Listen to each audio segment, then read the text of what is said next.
Miocic, it's about trying to make it happen as soon as possible because he is getting older. And while the age isn't as bad heavyweight, it's still going to be tough to fight Jon Jones. But when I watched Jones in that fight against Cyril, he didn't look as good as he usually does. He wasn't as fast. I said that a little bit. But in this matchup, he's going to have to be. I thought that the time to beat Jon Jones at heavyweight was in his first fight because it was so unfamiliar and unknown to him.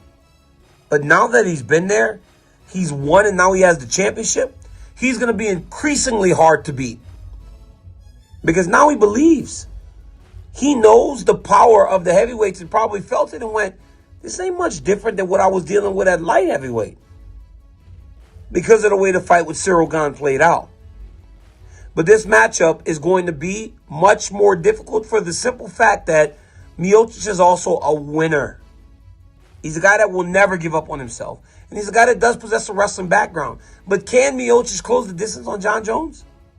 Can he get within the range that he needs to get within to try and impose himself on Jones? Now, when I was talking to Stipe last time, we did an interview. I asked him about his size. He had gotten really small during our series. He said he's going to get bigger. He said he's made a conscious effort to try to put some weight on. I believe that's important, but I don't think that he needs to be as heavy as he thought he was going to need to be in order to rematch Francis Ngannou.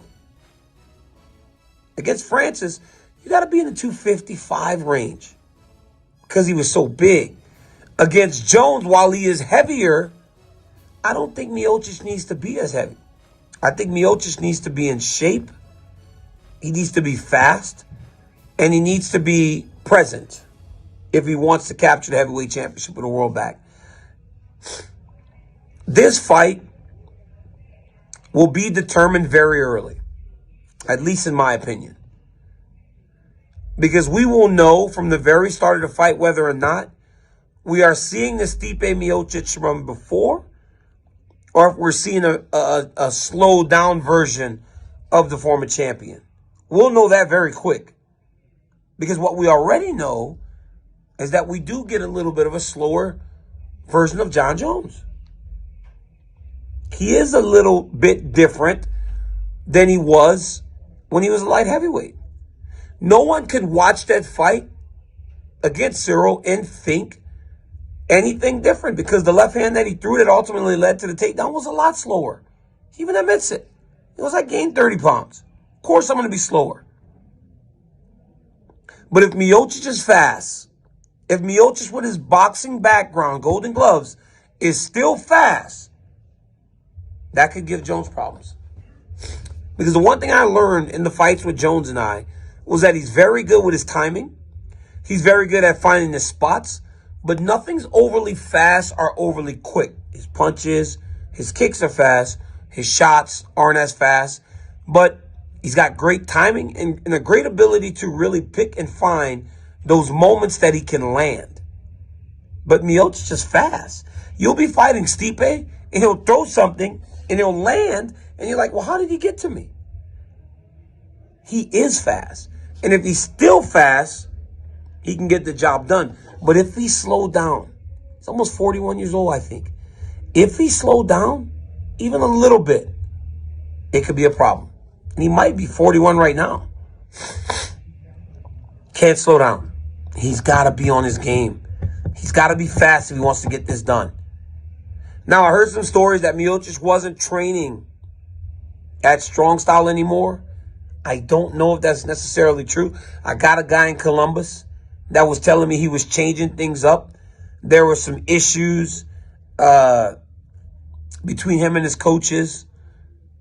I hate to hear it because those guys got him to the promised land. I hope that whatever those issues were, whether they're minor or big, most times it's financial, if I'm being completely honest. That's where the separation comes between athlete and coach. I hope those things can be worked through because there's a lot of history on the line for Miocic. He can become a heavyweight champ for the third time. Nobody does that. Nobody's won that belt 3 times. Miocic could be the first guy to do that.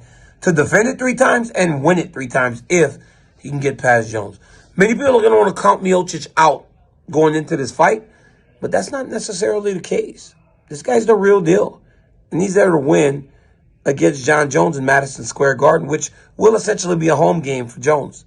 Guys, you asked me in their prime who would win this fight after fighting them both, I would probably say Jones, especially if he's fighting at light heavyweight. The one thing that confuses me about Jones at heavyweight, and I wonder if that'll change, is why did he feel he had to gain a whole bunch of weight? He didn't need to get bigger. I don't know if Jon Jones competes any better at 250 or if he weighed in at 230 pounds or 227. I think even at 227, he would be okay at heavyweight because then he would still maintain the speed that he had, which I believe would give a lot of the heavyweight problems. That's why I gave him problems. You were fast for him. They were a bit too slow. That's the only mistake I thought he made in his first time up at heavyweight. Got too heavy. He didn't need to. I wonder if now knowing who Stipe is, he's going to come down in the weight. But like I said, this fight will be determined very early. Is Stipe slowed down? How does Jones look on the scale? Has Jones lost weight? That's going to be important. But the reality is, we finally get it. This is a fight that people have longed for so much time. Want to see who truly is the baddest man on the planet. We get to find out.